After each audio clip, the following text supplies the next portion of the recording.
Caríssimos pastores Luiz e Sandra Pedroso, titulares desta 8ª Igreja Batista Filadélfia de Curitiba, prezados irmãos e irmãs e demais participantes, obreiros da igreja, pastores, colaboradores, hoje vamos estudar uma importante lição de autoria do ilustre pastor Leandro Silva, que tem como título Moisés, líder humano, preparado nos desertos divinos.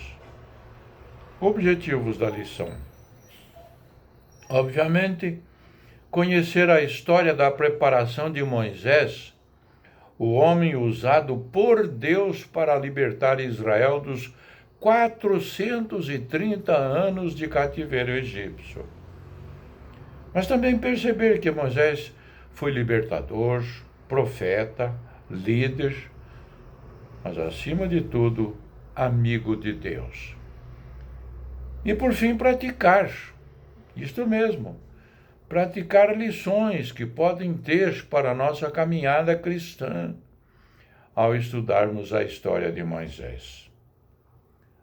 O texto principal, que nós denominamos de texto áureo, está lá no livro de Êxodo, capítulo 33, versículo 11, que leio.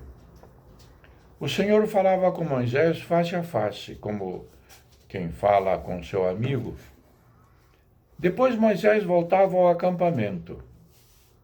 Mas Josué, filho de Num, que lhe servia como auxiliar, não se afastava da tenda. Moisés, nesta parte introdutória, é um nome por si só, não precisa de subtítulos ou explicações.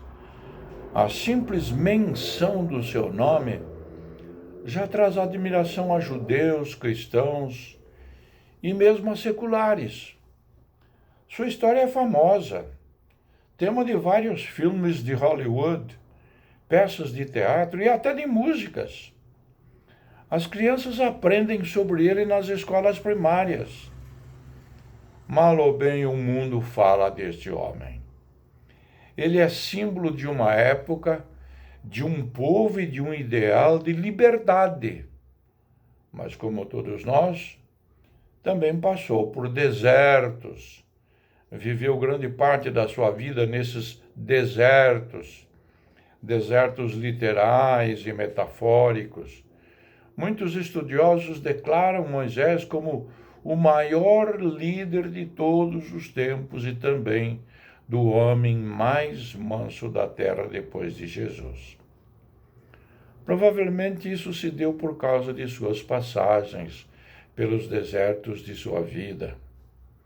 Para alcançar a posição que Deus tinha para ele, Moisés foi preparado por Deus. Ele passou por um processo onde Deus foi lapidando e esculpindo o seu caráter, através de provas, ordens, instruções e orientações específicas, sempre na expectativa de que Moisés obedecesse prontamente e assim se tornar um instrumento valioso nas mãos de Deus. Como foi? Deus quer nos preparar para grandes coisas. Ele tem planos maravilhosos e bênçãos sem medidas para nos entregar. Vamos analisar um pouco dessa preparação na vida de Moisés. O tópico número 1 desta lição destaca um fato curioso que aconteceu na vida de Moisés quando ainda criança. Foi tirado das águas. Faraó era o título do rei, o soberano do Egito. Na época de José, o faraó era bom para com Israel. Acolheu Jacó e toda a sua família na região do delta do rio Nilo, onde eles fixaram morada. Enquanto viveu, José era o governador, o segundo em comando, mas deixou um recado claro para os seus filhos. Quando Deus cumprisse sua promessa e os levasse de volta para a terra de seu povo, que eles levassem seus ossos para serem enterrados lá. Acontece que o rei seguinte do Egito esqueceu toda a bondade que o seu antecessor fizera e começou a oprimir o povo de Israel. Por causa da bonança e prosperidade experimentadas no reinado anterior, o povo de Israel tinha crescido e se multiplicava muito. Se não bastasse a escravidão e a tirania, o faraó ainda estabeleceu um controle de natalidade rígido, onde ordenou que as parteiras das mulheres israelitas verificassem bem os nascimentos. Se a criança ao nascer fosse menina, poderia ficar viva. Se fosse menino, deveria ser jogado no rio Nilo, para que o povo de Israel fosse enfraquecido com a falta de homens jovens para a guerra. E aí que começa a história de Moisés. Ele era apenas mais um menino nascido de uma hebreia no Egito. Mais um que foi salvo pelas parteiras, que espertas que foram, enganaram o faraó dizendo que as mulheres israelitas eram fortes e que quando elas chegavam para ajudar no parto, as mulheres já tinham dado à luz e saído do lugar do nascimento. Mas ele não era um menino qualquer. Sua mãe era da tribo de Levi. Joquebede era seu nome.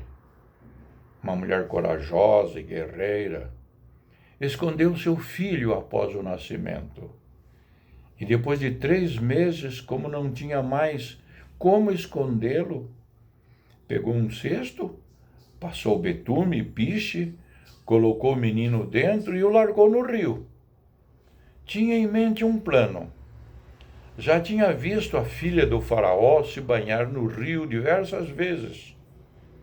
Mandou então que sua filha mais velha vigiasse o cesto, que continha a carga mais preciosa de todas, para que confirmasse sua chegada ao destino. Quando o cesto chegou perto do palácio real, levado pelas águas do rio, a filha do faraó avistou e mandou suas servas buscarem, para matar sua curiosidade. O que um cesto de madeira estava fazendo ali? Ao abri-lo, deu de cara com um bebê chorando. Foi às lágrimas e teve compaixão dele. Reconheceu os traços familiares dos escravos em seu pequeno rostinho, como sendo dos hebreus.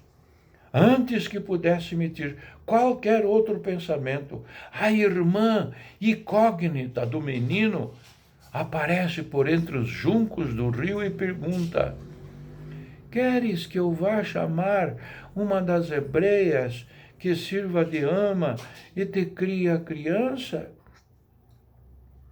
Este episódio está registrado no livro de Êxodo, capítulo 2, versículo 7. O nome de Moisés significa tirado das águas. Foi dado pela filha de Faraó ao encontrá-lo no rio Nilo. Isso nos mostra algo. Como, com todos os problemas e dificuldades que rondavam a vida daquele pequeno ser no cesto, ele, sem noção nenhuma do que acontecia, é visto como um presente, um sinal dos céus, e passa a alegrar a vida de algumas pessoas. É nas adversidades que Deus quer usar nossas vidas. Mesmo que tudo pareça um deserto, incrivelmente Deus faz com que sejamos bênção para outras pessoas. O deserto não tira a nossa capacidade de sermos vasos na mão do oleiro. Uma aplicação para a sua vida. Muitas situações em nossa vida parecem erradas desde o início. Parece que existe um complô, um plano arquitetado só para nos fazer falhar. Mas mesmo com todas as adversidades do mundo, Deus pode nos fazer vencer. Como você tem visto as dificuldades em sua vida? Vamos ao tópico número 2. vivendo e aprendendo. O menino Moisés cresceu como um príncipe. Mas certo dia Moisés saiu para passear um pouco. Olhou ao seu redor e viu o quanto o povo de Israel trabalhava duro, no sol daquele deserto escaldante. Viu ao longe um capataz egípcio espancar um hebreu. A luta era desigual. O escravo, debilitado pelo cansaço, só podia tentar se esquivar, sem muito sucesso, das bordoadas do forte egípcio, que se valia de sua posição, de sua raça e do fato de ser um escravo não ter direito a nada. Moisés viu aquilo e não se aguentou. Um fogo ardente começou em seu coração e algo ainda desconhecido para ele tomou conta do seu ser e quando ele percebeu já estava com a mão no pescoço do egípcio, defendendo aquele escravo, como se salvasse o povo inteiro. Sua fúria foi tamanha que acabou por matar o egípcio. No dia seguinte saiu novamente para passear. Agora talvez com um misto de emoções, mas se deparou com 2 hebreus brigando. No dia seguinte, saiu e viu 2 hebreus brigando. Estou lendo agora um trecho bíblico. Então perguntou ao agressor: por que você está espancando o seu companheiro? O homem respondeu: quem o nomeou líder e juiz sobre nós? Quer matar-me como matou o egípcio? Moisés teve medo e pensou: com certeza tudo já foi descoberto. Quando o faraó soube disso, procurou matar Moisés. Mas este fugiu e foi morar na terra de Midian. Ali assentou-se à beira de um poço.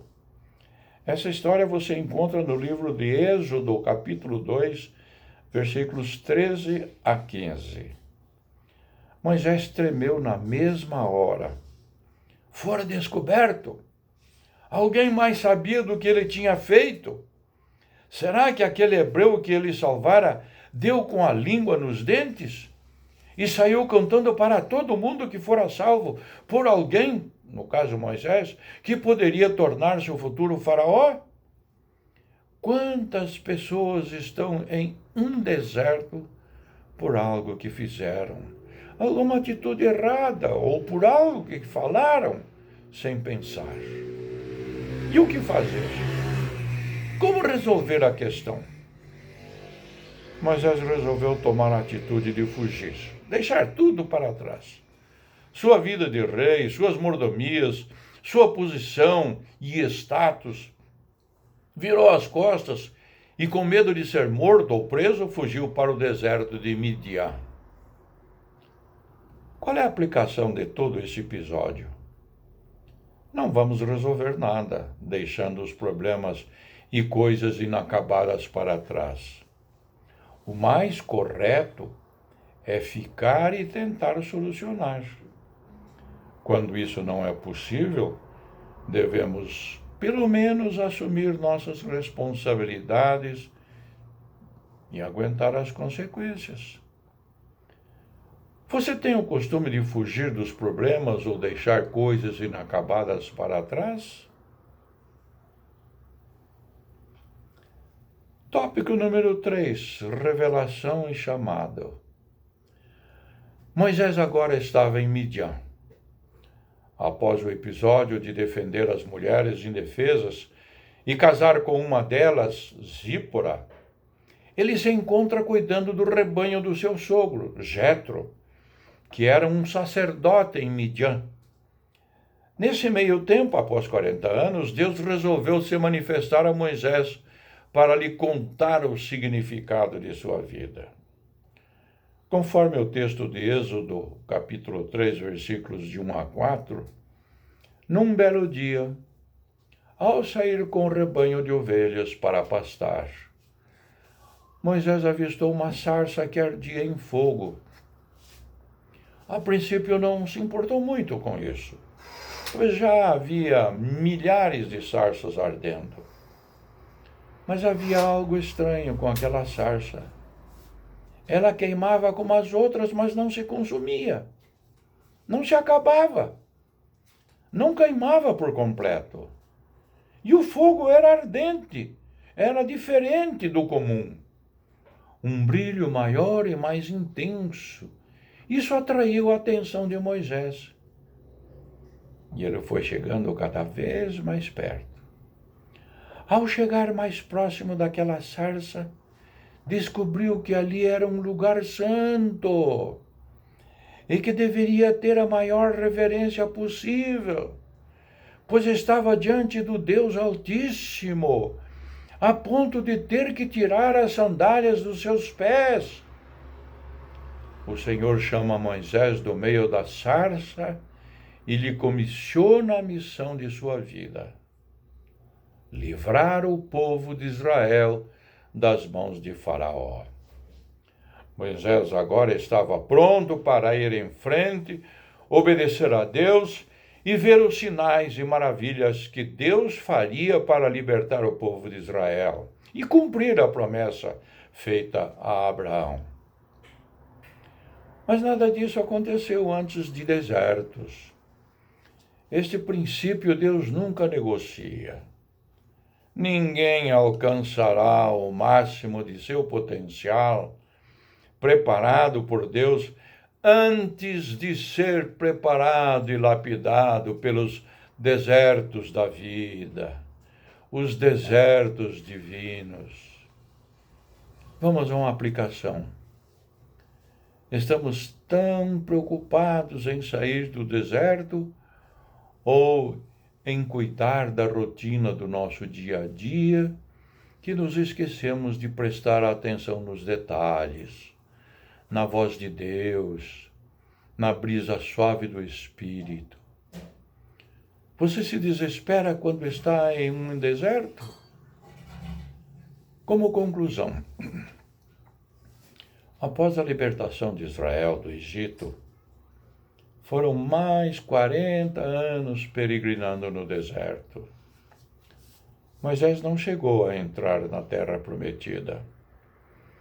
Passou a vida inteira no deserto. Mas foi um grande homem de Deus, usado por Deus e cheio da unção dele. E tudo isso no deserto. Deus aparecia sempre a Moisés, com orientações e planos traçados. Moisés construiu até uma tenda do encontro, para que todos pudessem ir e se consultar sobre a vontade de Deus. Também era um lugar onde a nuvem da glória descia quando Deus desejava falar com Moisés. Ao lermos esse acontecimento, como descrito no texto áureo, ficamos impressionados. No entanto, para chegar a esse nível de unção e revelação, Moisés foi preparado por Deus nos muitos desertos em sua vida. Não é preciso sair do deserto para sermos homens e mulheres de Deus. O deserto não inibe tudo aquilo que Deus é. Ao contrário, ele utiliza o deserto como palco para a realização de sua vontade em nós e através de nós. Que Deus abençoe.